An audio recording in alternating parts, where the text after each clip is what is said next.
Good morning and welcome to the University of Oregon's annual Reverend Dr. Martin Luther King Jr. commemoration. My name is Chandler Henderson. I am the Special Projects Assistant for the Division of Equity and Inclusion's Campus and Community Engagement Team. It is my honor to serve as your host and kick off today's virtual commemoration. We are so grateful to be in community with you this morning. However, before we go any further, please join me as we collectively recognize the Confederated Tribes of Grand Ronde during the following land acknowledgement.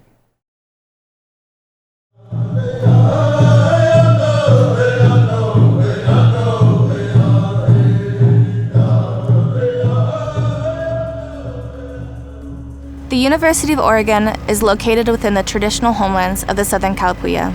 Following the Willamette Treaty of 1855, Kalapuya people were forcibly removed to the Coast Reservation in Western Oregon. Today, descendants are citizens of the Confederated Tribes of the Grand Ronde Community of Oregon and the Confederated Tribes of the Siletz Indians of Oregon, and continue to make important contributions to their communities at the UO and across the land we now refer to as Oregon. We express our respect for all federally recognized tribal nations of Oregon. This includes the Burns Paiute Tribe, the Confederated Tribes of the Coos, Lorumquois, and Siuslaw Indians, the Confederated Tribes of the Grand Ronde Community of Oregon, the Confederated Tribes of Siletz Indians of Oregon, the Confederated Tribes of the Umatilla Indian Reservation, the Confederated Tribes of Warm Springs, the Coquel Indian Tribe, the Cow Creek Band of Umpqua Tribe of Indians, and the Klamath Tribes. We also express our respect for all other displaced Indigenous people who call Oregon home.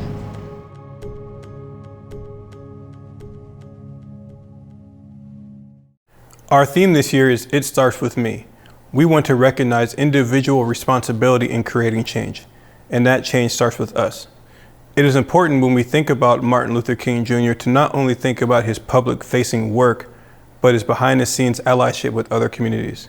It is equally important to understand that he was considered America's most hated man. According to a 1968 Harris poll, 75% of Americans did not approve of his message. It is imperative that we note how little has changed in our society since the 1960s.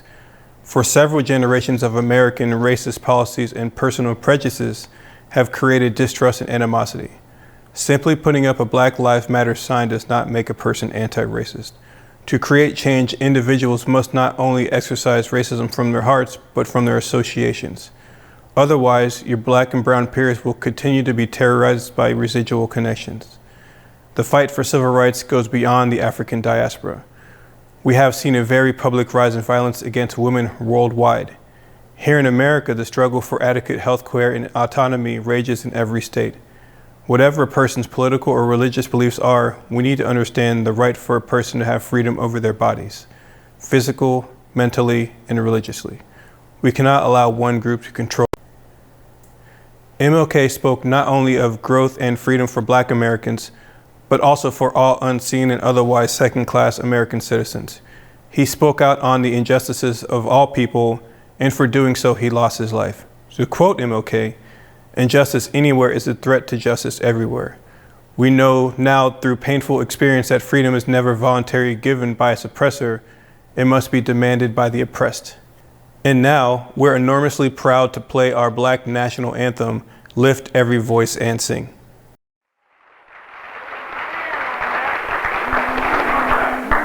Another thing I want to say to you is that hate isn't our weapon either. And I'm not talking now about a weak love. It would be nonsense to urge oppressed people to love their oppressors in an affectionate sense. I'm not talking about that. Too many people confuse the meaning of love when they go to criticizing the love ethic. I'm talking about a love that is so strong that it becomes a demanding love. I'm talking about a love that is so strong that it organizes itself into a mass movement and says somehow, I am my brother's keeper. And he's so wrong that I'm willing to suffer and die if necessary to get him right and to see that he's on the wrong way. Lift every voice and sing till earth and heaven ring. harmonies of liberty. Let our rejoicing rise high as the listening skies. Let it resound loud as the rolling sea. Sing a song full of the faith that the dark past has taught us. Sing a song full of the hope that the present has brought us. Facing the rising sun of our new day begun. Let us march on till victory is won. We will be able to speed up that day when all of God's children, black men and white men, Jews and Gentiles, Protestants and Catholics, will be able to join hands and sing in the words of the old Negro spiritual, free at last, free at last. Thank God Almighty, we are free at last.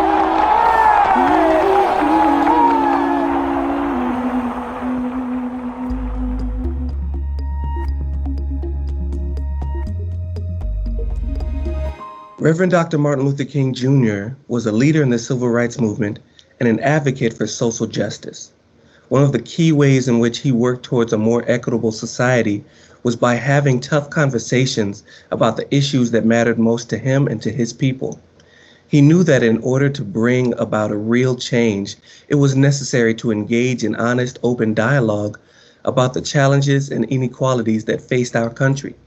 And in doing so, he was known as a patient man who was always calm and collected and slow to take offense when conversing with people who had differing opinions and views than he did.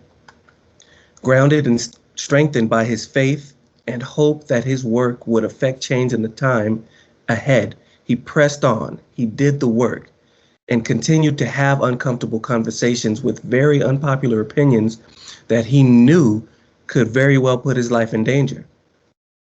He demonstrates this knowledge in his final public sermon before his death, in which he says, quote, "Well, I don't know what will happen now. We've got some difficult days ahead, but it doesn't matter with me now, because I've been to the mountaintop, and I don't mind. Like anybody, I would like to have a long life. Longevity has its place, but I'm not concerned about that now. I just want to do God's will. And he's allowed me to go up to the mountaintop, and I've looked over, and I've seen the promised land. I might not get there with you, but I want you to know tonight that we as a people will get to the promised land. So I'm happy tonight. I'm not worried about anything. I'm not fearing any man. Mine eyes have seen the glory of the coming of the Lord." Unquote. The next day, April 4th, 1968, Reverend Dr. Martin Luther King Jr. was assassinated. His final speech, which he delivered the night before, has become an iconic and memorable moment in American history. Today, there's still great importance in having these same kinds of tough conversations about equity in our own lives, community, and work. Whether we are working in a business, higher education, or a community, it's essential that we're willing to engage in difficult conversations about the issues of fairness and equality that affect us all. One of the reasons why these conversations are so important is that they help us to understand the experiences and perspective of others. When we take the time to listen and to learn from one another without being quick to take offense, we are better able to see the world through different eyes and to appreciate the diversity of perspectives that exist within our own communities. By having these conversations, we can gain a deeper understanding of the challenges and inequalities that others face, and we can work together to find solutions to these problems. Another reason why these conversations are important is that they help to create a culture of inclusivity and progress and respect. While we are willing to have When we are willing to have these open conversations and honesty about the history and equity of our community, we send a powerful message throughout the campus that everyone's voice matters and that everyone has a role to play in the building of a more equitable society. By building these kinds of cultural differences and changes, we can create an environment where everyone feels valid and reasonably included, and where everyone has the opportunity to thrive. Finally, these conversations are important because they are a key part of building a legacy of justice and equity that we can be proud of. Like the Reverend Dr. Martin Luther King Jr., we all have the opportunity to make a positive difference in the world around us. And by having tough conversations about equity and working together to create a more inclusive, equitable society, we can honor the legacy of Reverend Dr. Martin Luther King Jr. and continue to work towards a brighter future. So let's all commit to having these tough conversations. By doing so, we can build a better future for ourselves and for generations to come. Thank you.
Good morning, Dr. Delgado-Riley. It's so good to have you here with us, and I really appreciate you joining us for this special edition of our 2023 MLK commemorative program.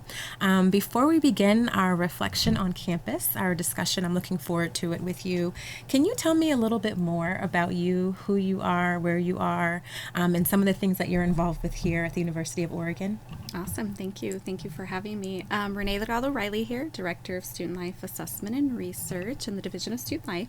I'm located in Esslinger Hall, but really I'm responsible for understanding student needs and understanding what our students need in the 21st century, what they need today in this endemic world that we're in, helping our colleagues strategize about giving them real-time data to understand if we're doing the right things for them and if we're doing things right ultimately in real time. And so collecting a lot of information about student well-being, basic needs, curating a lot of data on participation around student engagement. So lots of data, lots of writing, lots of presentations. So that's what I do here. But I'm a native New Mexican, originally from Albuquerque, New Mexico. I come from a long line, 9+ generations come from a strong agricultural background. Actually, I still operate a small family farm there in New Mexico. So my heart is still in New Mexico, even though my presence is here in Eugene, Oregon. So I'm an avid homesteader. I really love do it yourself. I know how to do everything. I'm craving for the zombie apocalypse someday, but from that experience, what started as mainly stories and people reaching out to me, asking me how to raise your own food, how to grow your own fruit trees, like how do I make this jam? How do I make this jelly? How do I make your own, wine and beer and etc. And so I started a podcast called Farm Chica, and the goal was to just share with a few family and friends. And it's turned out to be this really incredible worldwide sensation. And I have listeners all over the world. I just got some stats the other day from my podcast posting site, and I'm literally from Germany to Japan to places that I don't even know individuals who live in those countries, but they're listening. And that makes me feel really good, because really my passion, besides data and assessment, is also to how we can get back to honoring our ancestors, tap into our ancestral roots, and live a more simple lifestyle sometimes. And I feel like sustainability is so important, and it doesn't mean just going to buy an electric car, because most people can't afford that, but what can we do every day to live more sustainable lives, and how can we be more respectful to the earth? And so that's really the goal of that.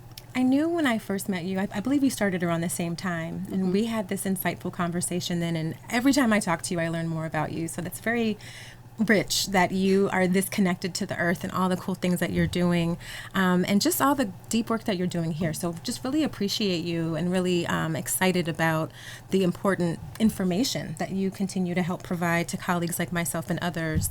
And you've made a really great point around sustainability, self, and relationship to other, which really ties us to our theme for our program this year. We have borrowed from the King Foundation. They have released a new book. It begins with me. And we found that to be a timely sort of call to action, especially given our continued work around our ideal diversity framework. So having you here is a special treat, because you can speak to so many dimensions of that, of how we show up, how we influence our environment.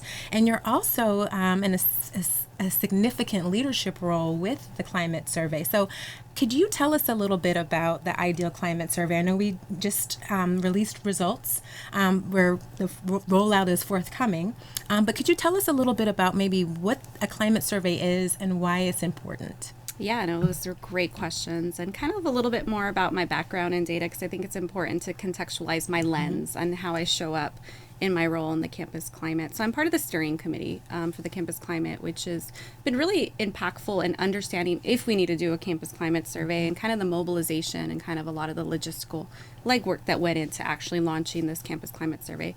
But as a part of that, there are some subcommittees, one being the analysis committee, which I serve as the chair. So because of data confidentiality, and we really wanted to respect and provide a very safe forum for employees to feel safe to share their candid feedback with us, we chose not to have raw identifiable information that we could see. And so Gallup is hosting that, which is the partner organization we utilize. And so with them, I've spent a lot of time in meetings kind of guiding kind of through the culture from my lens, but guiding that as well. And really that lens is really kind of goes back to my early days in student affairs assessment, is coming from a first generation background, low income, traditionally underrepresented.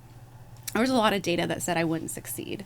And it was a very deficit-minded kind of modeling. And so my perspective in student affairs assessment was always to apply data in a way to couple it with qualitative and quantitative data to make it more accessible and not so deficit-minded, but instead very strengths-based.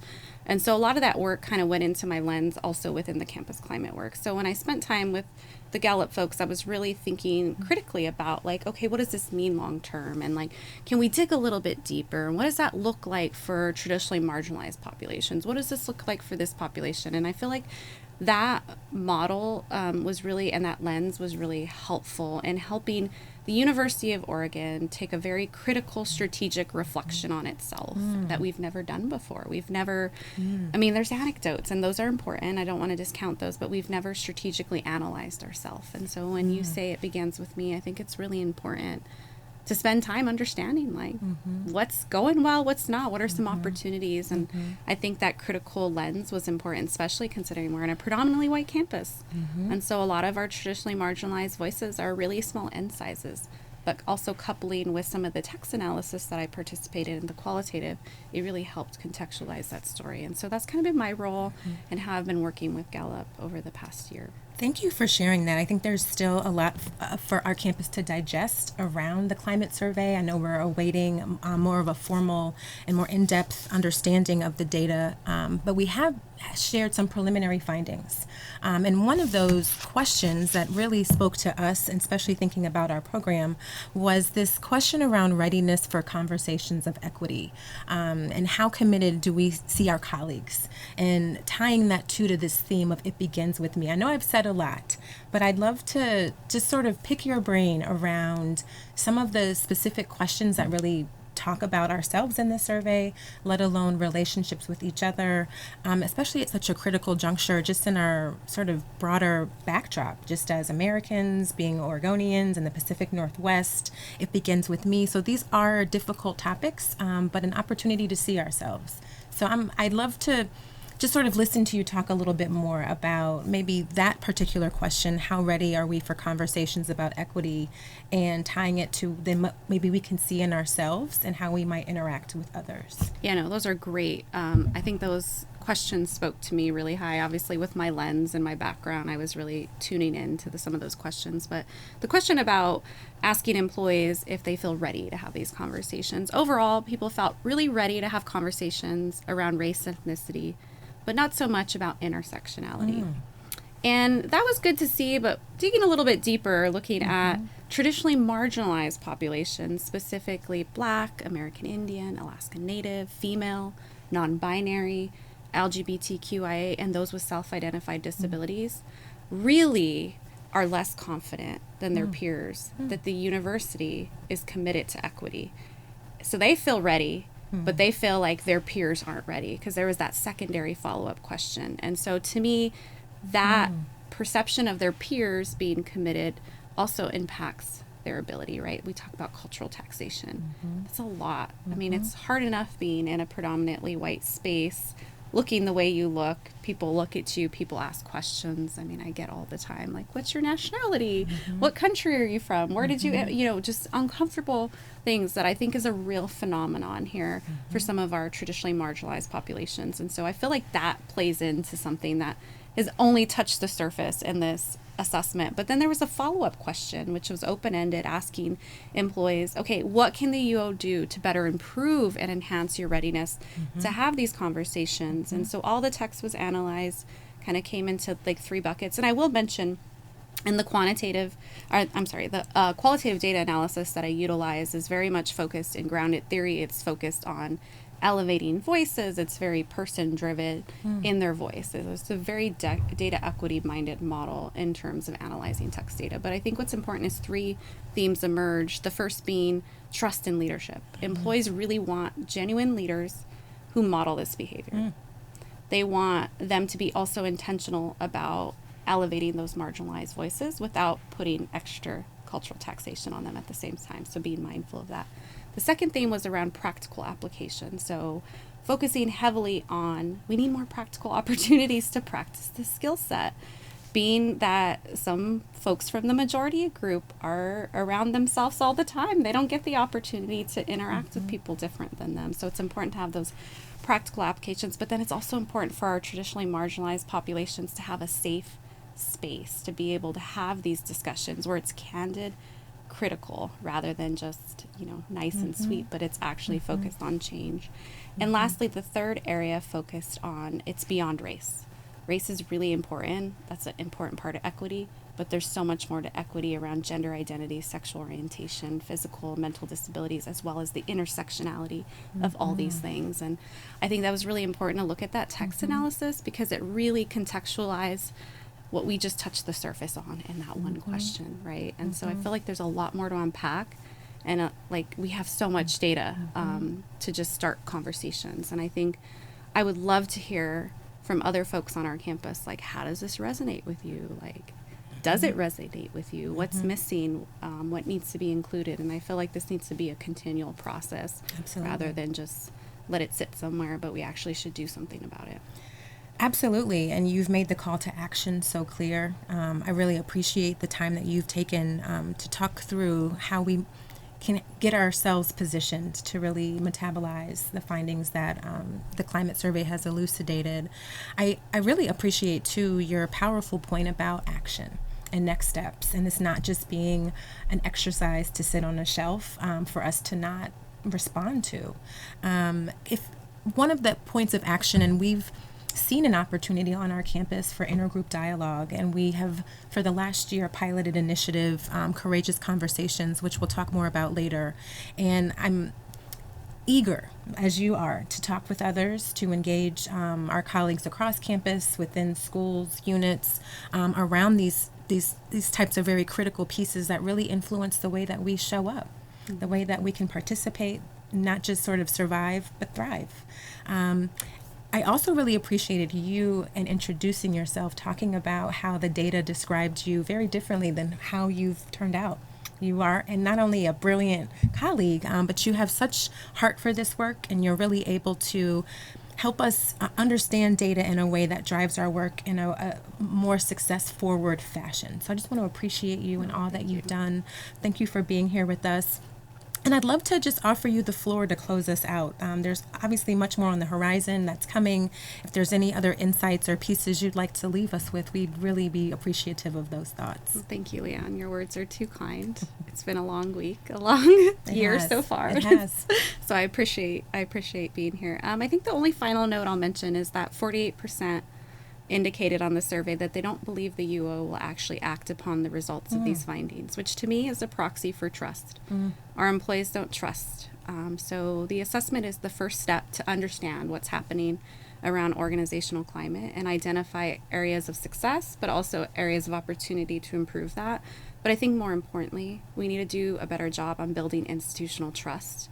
This process can lead us that way through community building, whether it's through the Courageous Conversations, other things in your division. But I feel like we need to really focus on institutional trust building, because that's obviously something that is lacking. Absolutely. Thank you for sharing that. That's really humbling to hear, and a really powerful point, and a reminder to self that we ourselves shape and operationalize the institution. So it's not this abstract system, but very much a space that we are each showing up and influencing. So thank you so much for your courageous insights and your really thoughtful analysis.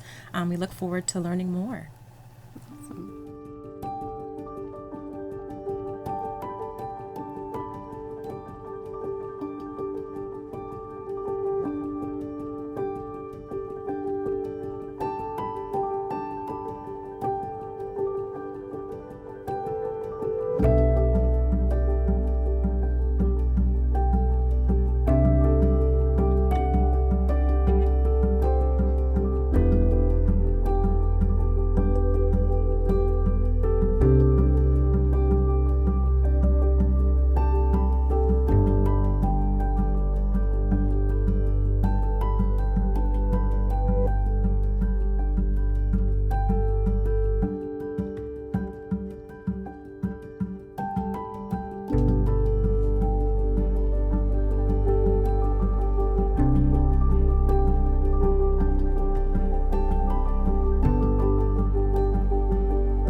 Happy New Year.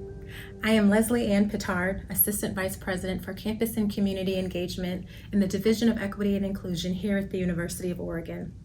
It remains a professional privilege to be here in community with you once again and commemorating the life, legacy, and global impact of Reverend Dr. Martin Luther King Jr.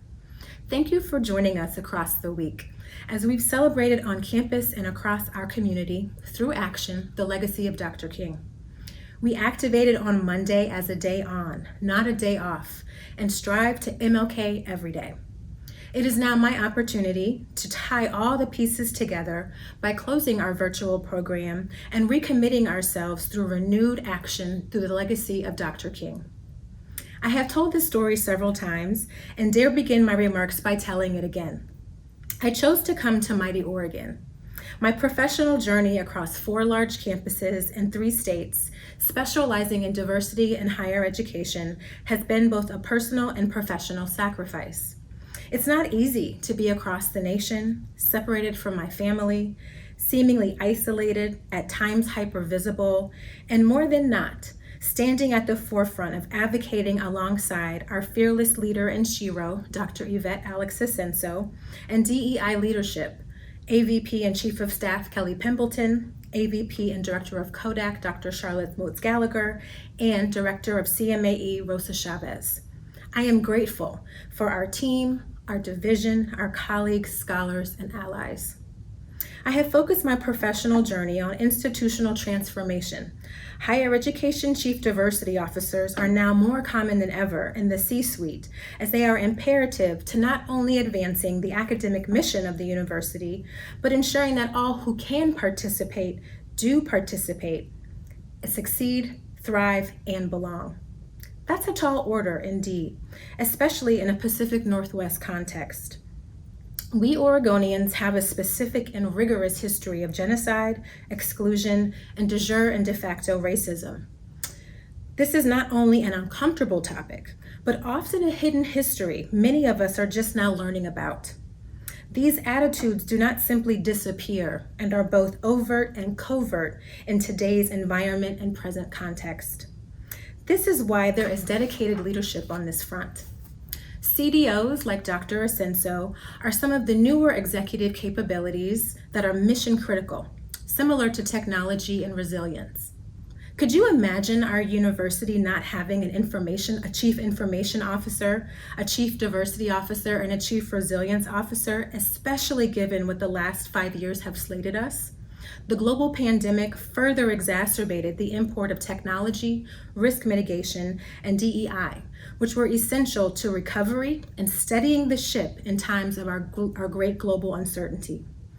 These also represent great spaces of discovery, access, innovation, and opportunity. We must continue to embrace change, especially in uncomfortable and different times that separate us from business as usual. As a scholar of higher education, diversity in academia, organizational transformation, and social impact, I was drawn to the activation of the University of Oregon when I came here in 2017, notably through the creation of the IDEAL framework. I joined UO directly after the framework was delivered by the University-wide Diversity Committee to all schools, colleges, and units, ultimately responsible for developing individualized diversity action plans. Those 5 key pillars, inclusion, diversity, evaluation, achievement, and leadership, remain critical to our current efforts. Those pillars shape our shared vision for driving change in ways that make diversity, equity, inclusion, and success commonplace through our curriculum, our campus, and our climate. As we leverage MLK Day as an opportunity to recommit ourselves, I offer the ground that we've covered a significant amount of work, but the distance remains significant to the finish line.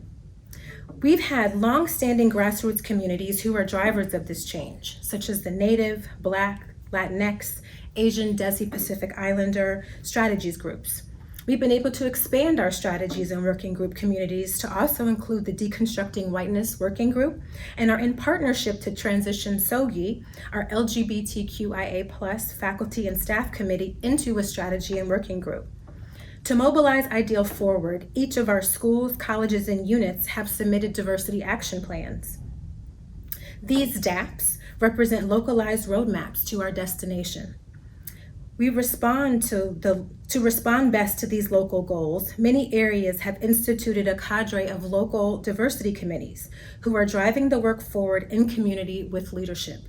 And very significantly, we also see the proliferation of a growing ecosystem of local chief diversity officers who had their inaugural meeting in November, comprised of colleagues from the College of Education, Office of the Provost, the Graduate School, School of Law, Vice President for Finance and Administration, Athletics, Lundquist College of Business, the Accessible Education Center, the Division of Student Life, our UO Portland campus, and the UO Police Department. We also know there are other areas that are exploring the integration of this capability within their respective areas, and we commend and support these efforts. Our institution is reflecting through broadened infrastructure the work we're committed to and the work that we are doing. Now, and most importantly, we must ask ourselves, what is our role? During Dr. Delgado Riley's podcast segment, they discussed the importance of our newly released UO Ideal Climate Survey findings. The completion of our first ever campus climate survey is a significant milestone. The troubling results actually reaffirm what many of us have known anecdotally. With the official rollout of this work forthcoming, it is critical to review the findings ourselves, to begin to see each of us reflected in the data and how we are contributing to those findings. We have an opportunity to use that data to recommit ourselves again to action at the individual, group, and organizational levels. The findings are indeed difficult, but so is our American history. Dr. King's legacy is about being the change. Yes, the findings are difficult to digest, but we must be motivated by King's words that the time is always right to do what is right. Oregon, we each have a lot of work to do. We have done a lot of work, but we're not quite there yet. The rationale for our program was to acknowledge that it starts with me, and we hope that you are reflecting on your specific opportunities for learning, unlearning, and action, both on and beyond our campus. Dr. King's legacy of social justice, economic equality, freedom, and social mobility cannot be something we performatively tweet about once a year and give ourselves superfluous awards for. We cannot blur what he stands for by erasing our uncomfortable history through whitewashing critical race theory, which also has Oregonian roots. This year has been especially challenging in conceptualizing how best we as a campus and community can commemorate the legacy of Dr. King. It's surreal to envision Dr. King's feedback on today's social climate. Can you imagine showing him our commemorative program during his 94th birthday celebration? What would his reaction be, even just to the montage played during Lift Every Voice and Sing? Would he be proud of the good trouble we continue to stir based on the murders of George Floyd, Breonna Taylor, Ahmaud Arbery, Dante Wright, Andre Hill, Manuel Ellis, Sandra Bland, Rayshard Brooks, Tatiana Jefferson, Elijah McClain, Daniel Prudy, Aurora Rosser, Botham John, Stephon Clark, Philando Castile, Alton Sterling, Freddie Gray, Tanisha Fonville, Eric Gardner, Tamir Rice, Michael Brown, Tanisha Anderson, Patrick Loyola, and just very recently, Keenan Anderson. We must continue to say their names. In many ways, I wonder if we failed Dr. King, as our times today look eerily similar to his. I'll close with this. A recent opinion piece by Dr. Marcus Bright featured in Diverse Issues in Higher Education deeply resonated with me. Especially I reflect on one of the nation's first chief diversity officers, Reverend Dr. Martin Luther King Jr. Although we celebrate and commemorate King, lest we forget that he was assassinated because he was one of the most hated individuals in America. This is a hard and uncomfortable truth. In light of the efforts many of us do as agents of organizational change, we're often hated, criticized, and discredited for moving individuals, groups, and organizations in directions that are historically painful, politically contentious, and socially uncomfortable. Dr. Bright shares an analogy of paying onboard gratuities, which are those various costs incurred towards doing organizational destination work of advancing diversity, equity, and inclusion. It is important to note that people throughout history who have moved society forward through significant social impact were oftentimes hated.